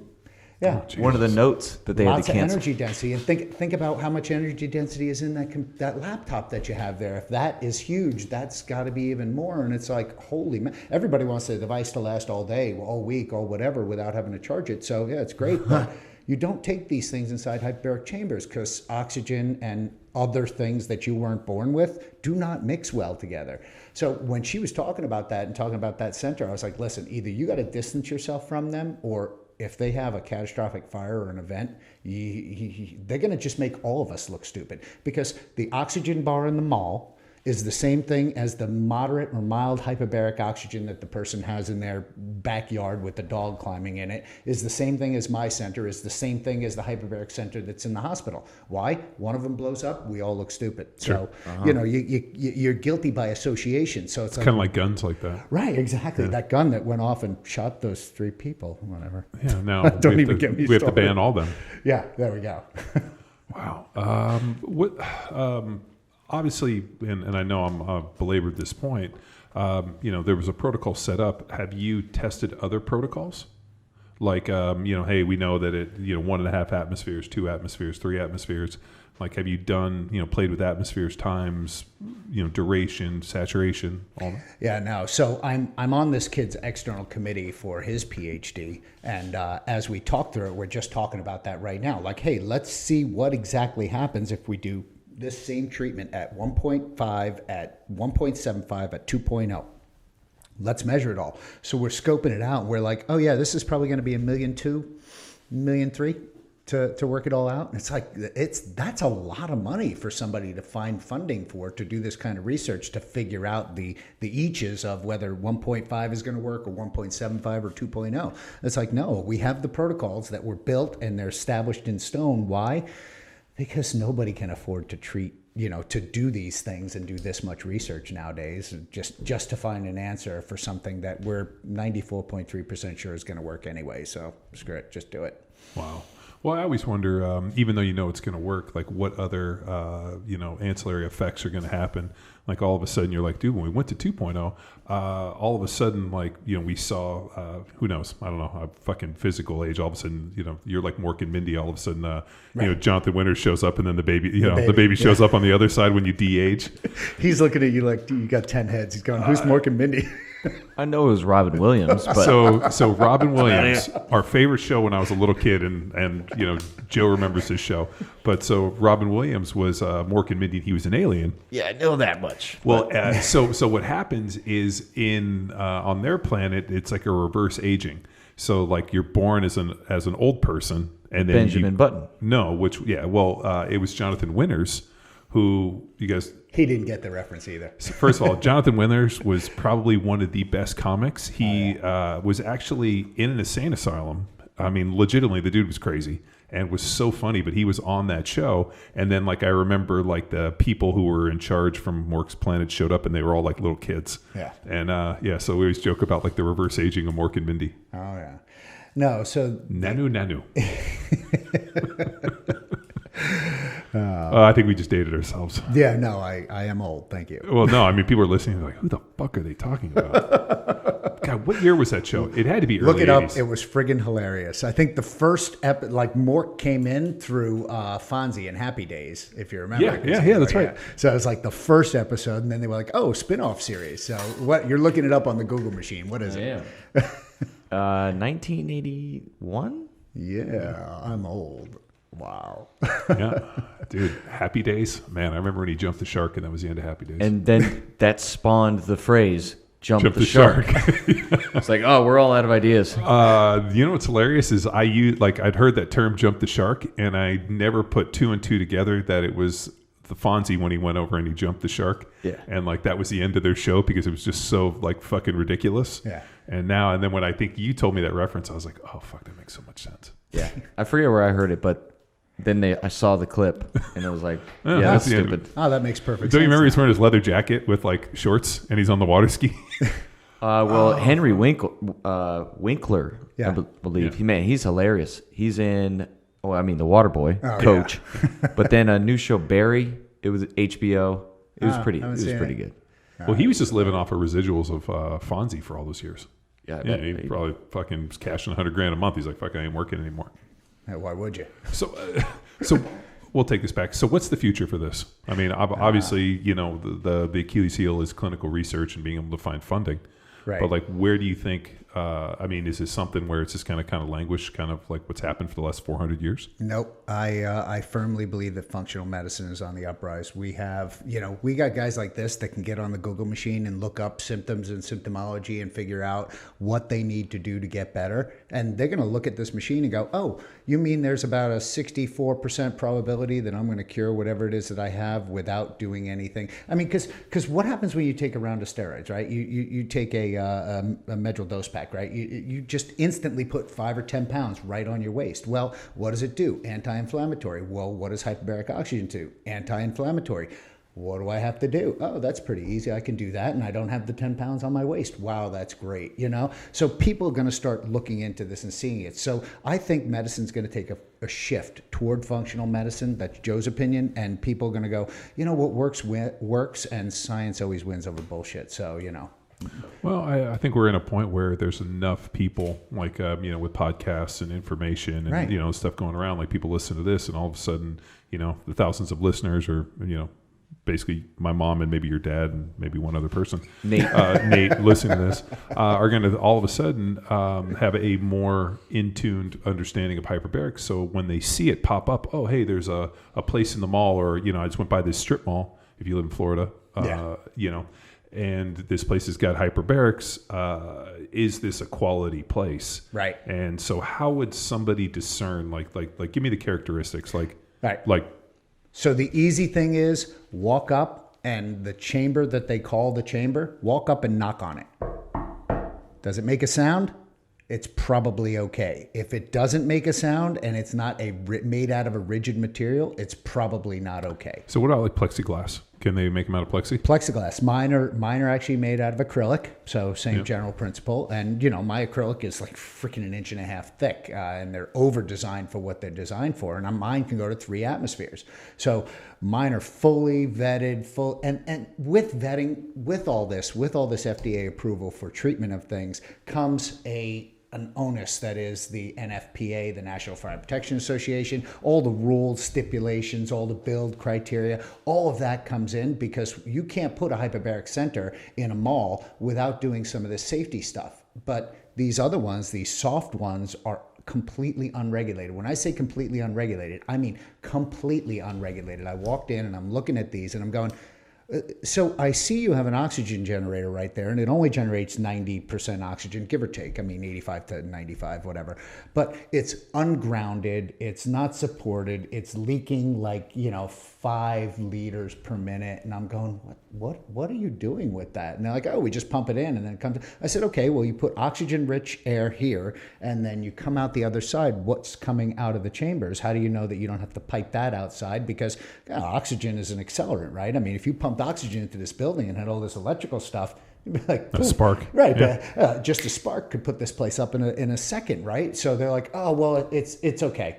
I'm like, well, okay, show me the data that says that it's okay, because I worry about stuff like that, like blowing up. I worry about that. So with you being in a facility that has a hard chamber, you can ask them if they're under NFPA guidance. What I love to do is I love to walk into a center, because I do center inspections. That's part of one of the things that I do, is from all of my experience in the Navy and then post-Navy, is I'll walk into a center or a hospital and I'll do an inspection on them and say, okay, here are the safety things that you aren't doing that are in the NFPA or the PVHO, Pressure Vessels for Human Occupancy, or the other guidance that we have. It's just knowledge of a whole bunch of guidance, right? So you got to check and make sure that they do. Ask them to pull out their emergency procedures manual. And it should be within arm's reach of the operator. So the operator should be between a couple of chambers, and it should be within arm's reach. I should be able to reach back and go, boom, here's my emergency procedure manual. I open it right up and I go to fire in the chamber.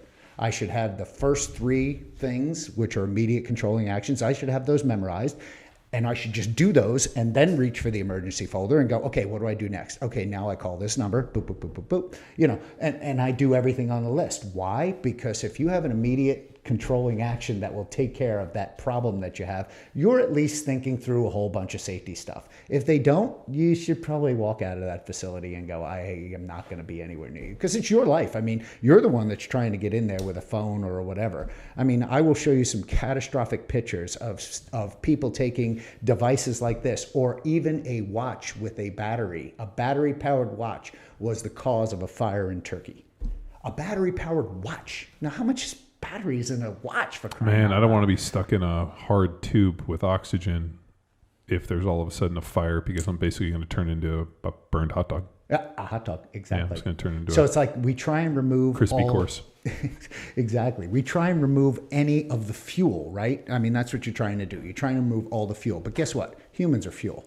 I mean, you come down to it, humans can burn. So, you can't remove the human out of the situation because you want to get treated. So what you got to do is you got to lessen all the other stuff. This is why you come into my center, you go into my chambers, and you don't wear anything that you weren't born with. And I mean, I don't want anything in there. People are like, well, it's just a tongue ring. And I'm like, I don't care.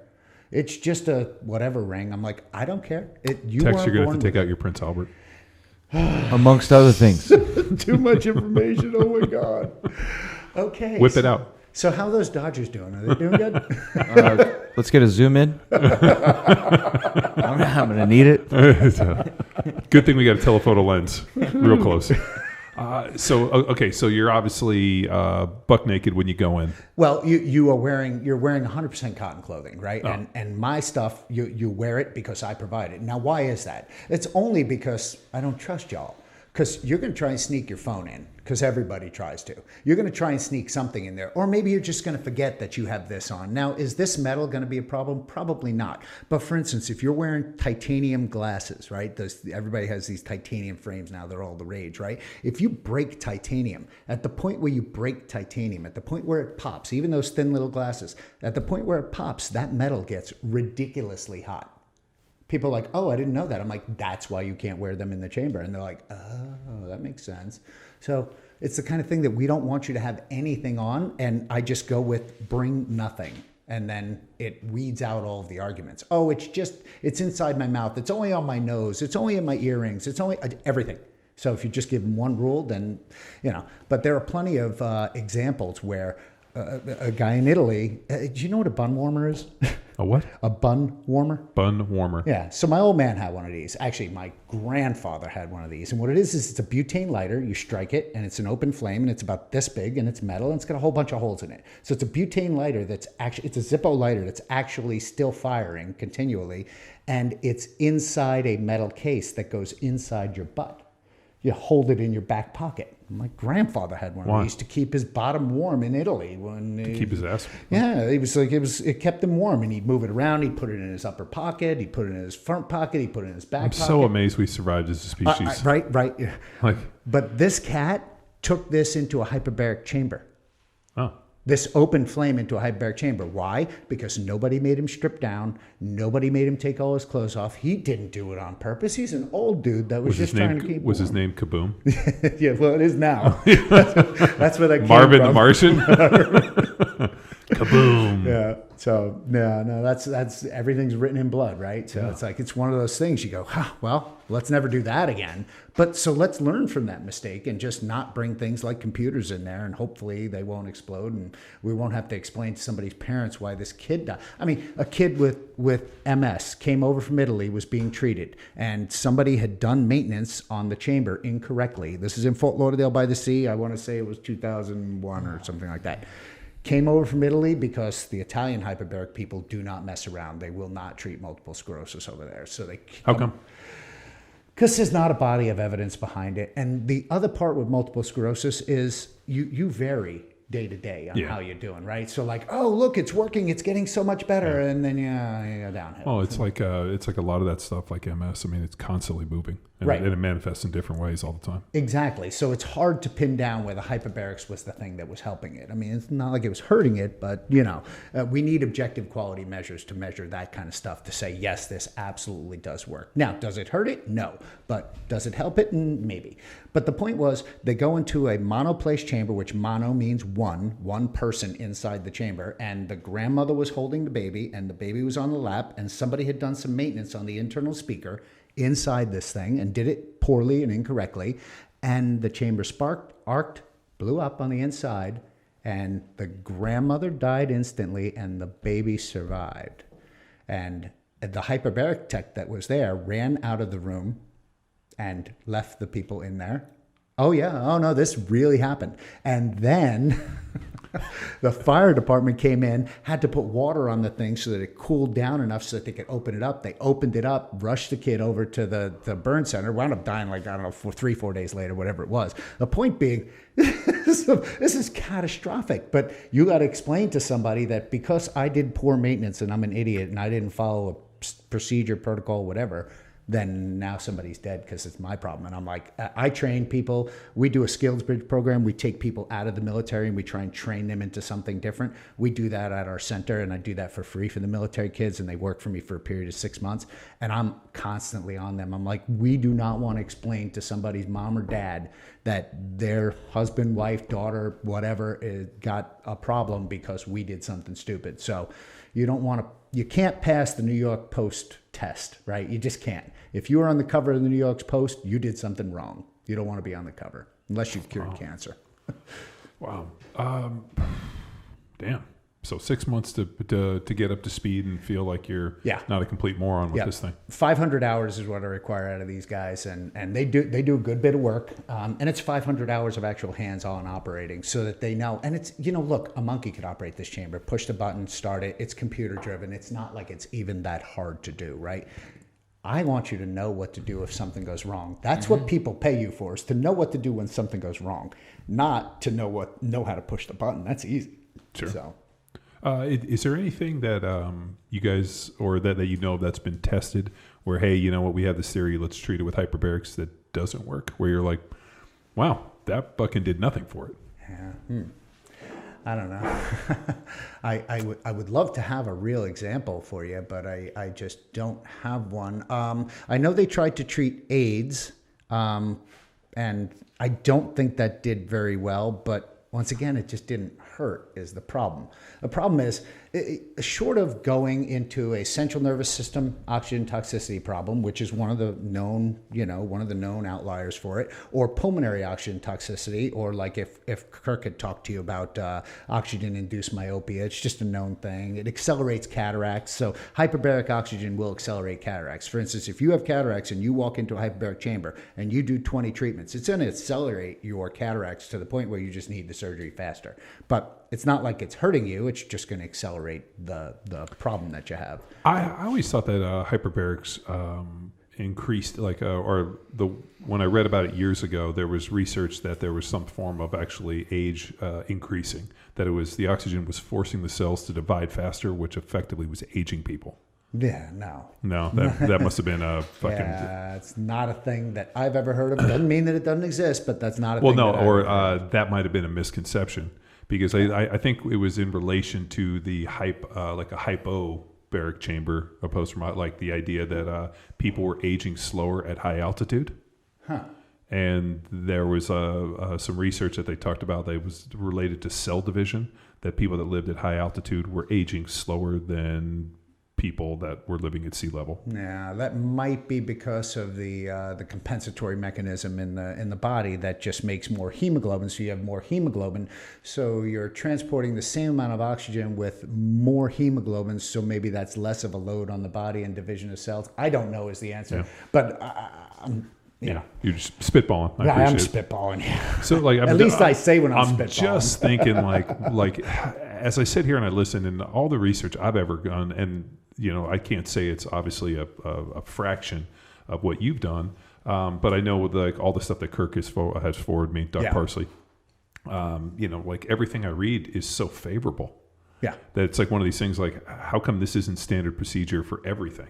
Right. Like, if I'm an NFL team, or some GM or somebody brings me into an NFL team, having some form of hyperbaric chamber in the facility, that immediately after games that guys go get into to reduce inflammation with not only in the brain and all these speed healing, that seems like a no-brainer. I mean, there's like having Dr. Bueller on staff to fix the AMED and nutrition protocols and do some testing and this and like all of a sudden figure out problems before they become something that prevents somebody from doing it, like being proactive.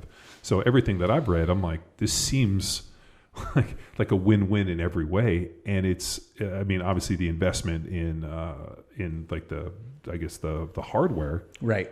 is really the only initial investment. But once that, like you said, a monkey can operate it and oxygen's cheap, and this is low hanging fruit. So I'm just amazed that like there aren't more people that are like, oh yeah, this is pretty good. Like this should be in every sports facility. Yeah. So drive that to the very end. If you drive it to the very end, it means, oh, well, why don't we just sleep in a hyperbaric oxygen chamber and do that thing that we said Michael Jackson was going to do? Well, because there's some bad effects that come with long-term oxygen exposure. I mean, your body sort of kind of shuts down its ability or need to produce this stuff that's getting the oxygen transport in there. Why? Because you're getting a lot of oxygen anyway. So it's like, are you ramping up your metabolism while you do it? Yes, you certainly are, but you can't do it long term. The other problem is it's called pulmonary oxygen toxicity. So if you get exposed to a large dose of oxygen, unit pulmonary toxic dose, and it's over 825 of those unit pulmonary toxic doses, you have a 4% reduction in vital capacity. So that means like, yeah, it's 4% less. Okay, well, that's bad, but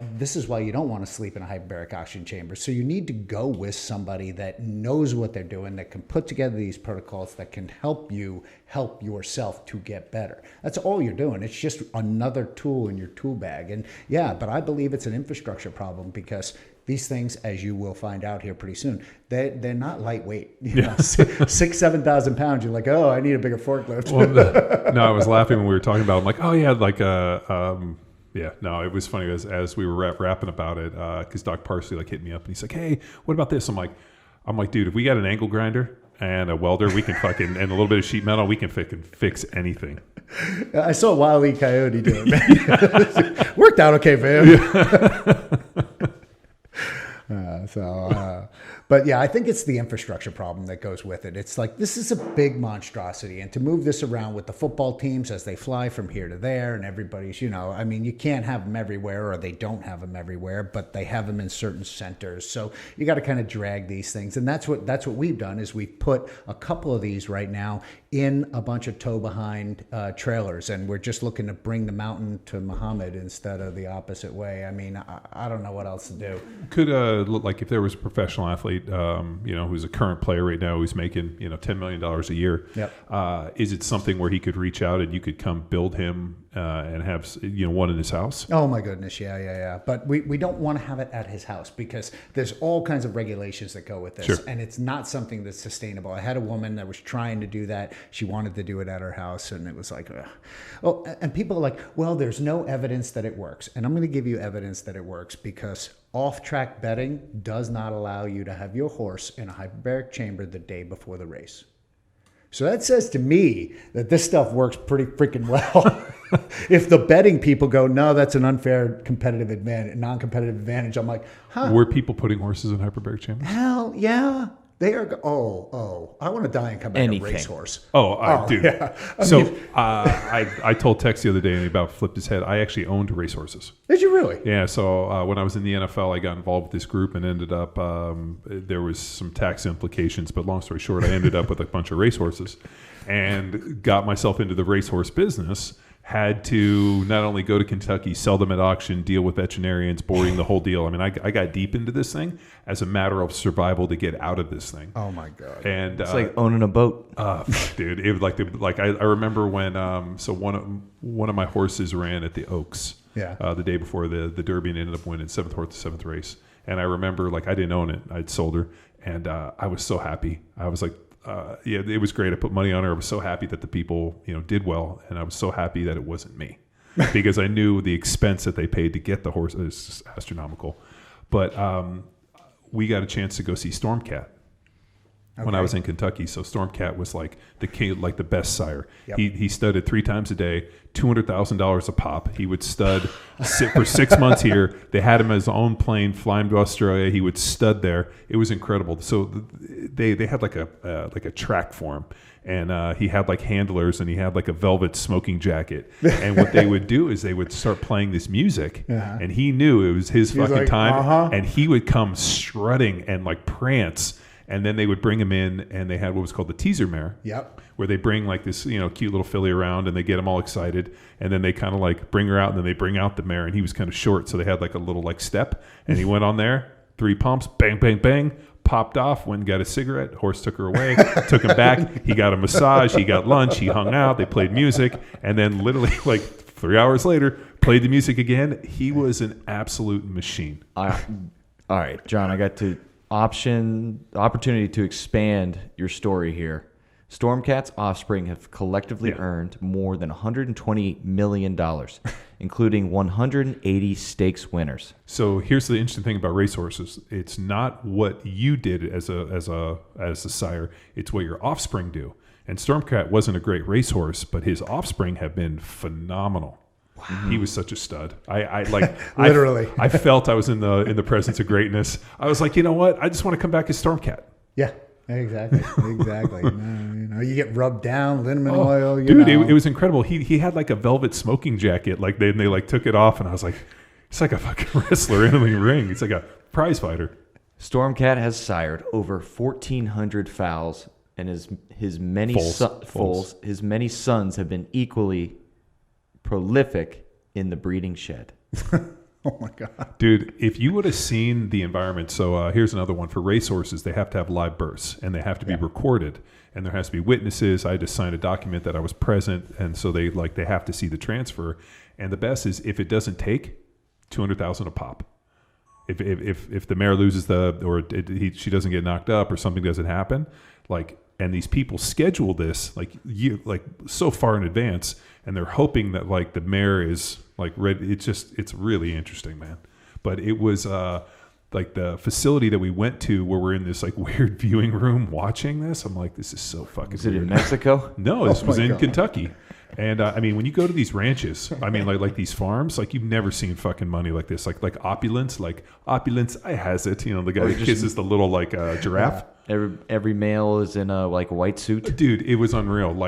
Dudes flying in on private jets, so we got to go see it. But they had this facility, and you're up in this thing, and these people are bringing champagne as we're watching these horses. I'm like, these horse people are freaky people. Yeah, that's a little. But side note.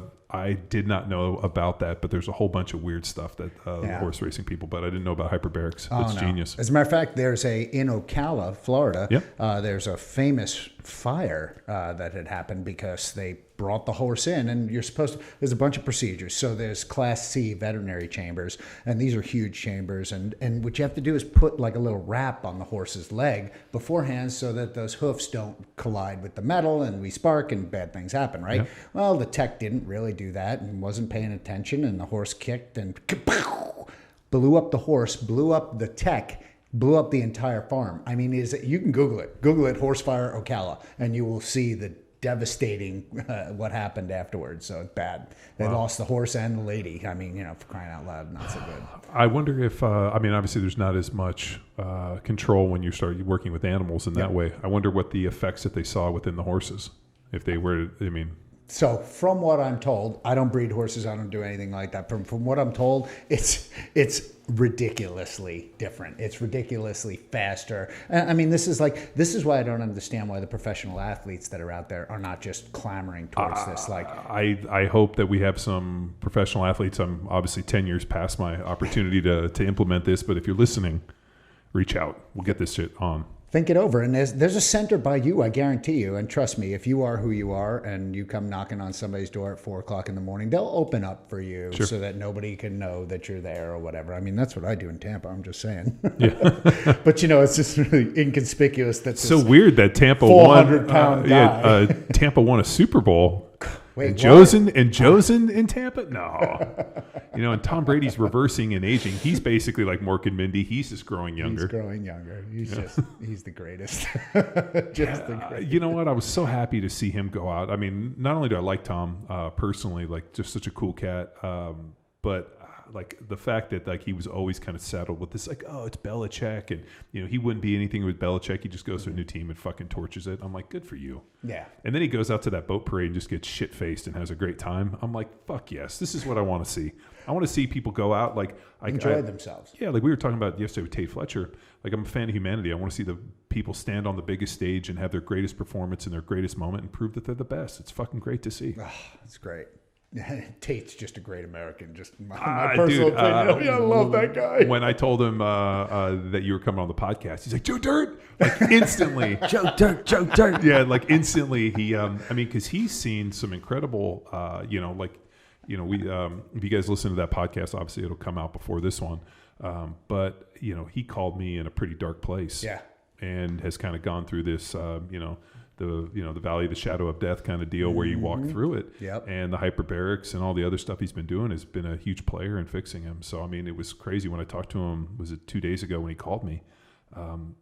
Like as soon as he said hello, I could hear it in his voice. He was like dramatically different. Yeah. And I was like, dude, save it. Let's get it on a podcast, just for that. So it's, it's been that cumulative effect. Well, I'm sorry that he's not going to be here this weekend while I'm here, but I I'm know. really glad that he got the gig that he got, and he's doing great things. Yeah. So that guy deserves all the love in the world. No, I'm stoked to see him get back into it. I know when he said he was going to LA, I was like, good, because he was out of it for a hot minute. I mean, a long time, dealing with the demons. So Right, it's dark, and he was talking to me about that and the protocols that he should be using. And I was like, bro, just come to Tampa. Just come to Tampa and freaking just move in with me. I got a spare room. My daughter's great. She loves all my crazy friends. So just take him in. Even Doc Parsley? Even Doc Parsley. As a matter of fact, they are just peas and carrots, those two. As a matter of fact, my daughter came out here with me to come to Kirk's party, to come to Kirk's nice. 50th birthday party. It's like, oh yeah, why not? Awesome. Yeah. So. I got a good segue since we're on movies. Oh. You yourself have an IMDb page. Oh. Are you aware? No. After a quick Google from your experience, and I haven't seen this documentary, Black Coral. Oh, yeah. Oh, that's right. Todd Wynn, the brothers Wynn did a terrific. So Black Coral is one of these, like they charge a ton of money for it. And it used to grow really shallow, but now it only grows very, very deep because we've whacked out the entire crop, right? So it grows very deep, but that means you got to do 200, 300, 400 foot dives to get this black coral. And people have been doing it in Hawaii for a long time. And it's a whole talk through the history of black coral, what had happened, how people died, and like one of the guys during the filming of it actually died doing black coral. That's bad stuff, man. But What's the deepest you've ever dove? 1,947 feet. Wow. That's my deepest depth, but 1,900? 947 feet. But it's not like I wear it as a badge of honor. It's just what we did at the time when we did the stuff with the people in the thing. So, Wow. yeah. Were you in some form of device? If you can't see me, I'm just smiling because wow. I can't say. Well, my question I can't is, or won't. What, how many atmospheres is that? A lot. Yeah, a lot. Wow. what can you share? What's the coolest, awesome thing, two-parter that you've seen underwater? Yeah. And then you've talked about a lot of countries here traveling and chambers, but where's the coolest place you've been on land? Oh, coolest place I've been on land. I don't know. I loved my time in Russia because in Russia, when they do hyperbarics, there are no rules. I mean, There's no rules in Russia. There's no rules in Russia, period. But when they do hyperbarics, they don't fall under any of this IRB stuff or anything like that. So they get to do some really cool research. Now, is that always good? No, but it's not bad when you are able to treat a woman that's pregnant and you're able to get her through some of the issues that she's having, and you're helping this person. I mean, that's a great thing to me, So, but Russia's probably one of the coolest places I've ever been on land, and pretty well landlocked country, unless you like ice, and I don't like ice, Yeah, so Baltic. that's not my thing. And then the coolest thing I've ever seen underwater. Wow, I'd probably have to go with that fish from Finding Nemo. That big one with the light that comes off the end like that. You know how big that fish is? No. So the one that I saw was like this big. And when I say this big, what was it, 3 inches, 4 inches, maybe that big. I'm like, hey, topside red diver, are you checking this out? It's the fish from Finding Nemo. They're like, yeah, go to work, Red. I'm like, yeah, but that's the fish from Finding Nemo. And they're like, yeah, go to work. I'm like, that's freaking cool. Have you ever done any underwater welding? Yeah, Dude, underwater welding. Hyperbaric welding, they call it. Yeah. That by far, I've known a few underwater welders, and like the apprenticeship is like a decade. And I mean, and like the hazard pay and like the the amount of time that those guys actually like can work. I mean, it's unreal. So I was in charge of guys that did that kind of stuff, and I said, hey, y'all need to teach me. And they're like, okay, first you need to do welding on the surface. I'm like, okay, how hard could this be? I'm like, and they're like, you suck like the Knicks. If you have Knicks fans, I'm sorry. But you can't even keep a straight line. So I tried that. So it's like, yeah, you kind of stink at this, but since you're in charge, we'll let you kind of try this thing. So yeah, when I say I've done it, I'm not perfect, and I'm not very good at any of that type stuff. I just was the guy in charge of the guys. So So yeah, no, it's a trip. I mean, they it's obviously it's stick welding, but like and I know that the rods are like encased in beeswax. Yeah, it's ridiculous. And then they burn through those rods. Like I'm like amazed. And then the amount of time like underwater. I mean, those guys are 2, 3, 4 hours, 5 hours easily. It wasn't until I worked with the guys at SDV Team 2 in Hawaii at the clamshell. So I went over and I did a series of seminars for them. And when they were like, "Oh yeah, no, this guy was underwater for Team 1, SDV Team 1 was in Hawaii. Was it okay? SDV Team 1. Yeah. All right. 2 was in the East Coast. Okay, that's right. Yeah, SDV Team 1. One of the guys was not doing so good, and he was underwater for 18 hours. Oh, that's impressive. I was like, wow, that's based on these patty charts. I know that fucking that dog don't hunt. No, that's what he's like.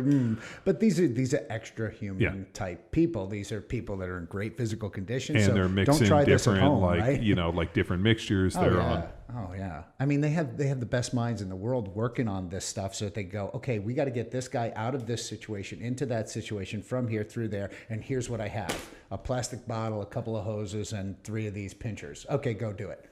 Like, how do you do it? Well, that's how you do it. You get the best minds in the world solving the problem. So, Awesome. Yeah, it's good. It's cool. It's good to be part of it. Awesome. Well, dude, I really appreciate you coming on Power Athlete Radio and sharing your knowledge with us. Oh yeah. Thank you, guys. I really appreciate it. You didn't beat me up too much. That wasn't so bad. No, dude. We just give you a lot of softballs. Like I said, I'm a fan of humanity. I want to see the smartest people in the world stand on the biggest stage and prove themselves to be, as smart as we hope they are. Or at least me. Thanks, dude. I appreciate it.